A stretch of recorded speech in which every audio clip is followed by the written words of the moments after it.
హిందూ మతం ఎవరి పుట్టినప్పటి నుంచి ప్రారంభమైంది, ఎవరితోని ఎండ్ అవుతుంది అని చెప్పడానికి రాముడు అప్పుడే హిందూ మతం ఉందా, కృష్ణుడు అప్పుడే హిందూ మతం ఉందా, అంతకంటే ముందు హిందూ మతం ఉందా అని చెప్పనికే మనకు లేదు. నేను 10 జన్మలెత్తినా చెప్పకపోవచ్చు. నా జీవితంలో 1 సంవత్సరం నా పక్క కేటాయిస్తే జైన మతం మొత్తం గురించి చెప్పగల. నా జీవితంలో 1 సంవత్సరం కేటాయిస్తే బౌద్ధ మతం గురించి మొత్తం చెప్పేస్తా. నా జీవితంలో 1 సంవత్సరం కేటాయిస్తే క్రిస్టియన్ మతం గురించి మొత్తం చెప్పగలుగుతా.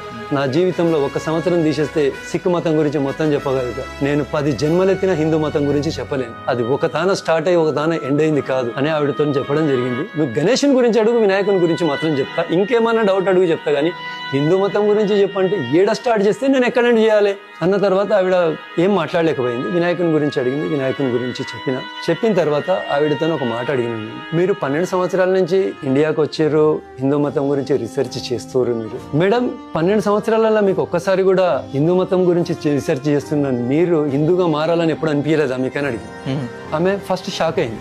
షాక్ అయిపోయిన తర్వాత ఆమె ఒక మాట అనేది, నేను 11 సార్లు వచ్చిన 11 సార్లు నేను ఎవరినో కలుస్తున్నా, ఎవరు నన్ను అడగలే, ఫస్ట్ టైం మీరే అడిగిర్రు అని వినాయకుడి దగ్గరికి వచ్చి ఆమె తన పేరు జ్యోతిగా మార్చుకుంది. జెస్సికా నుంచి జ్యోతిగా మారింది.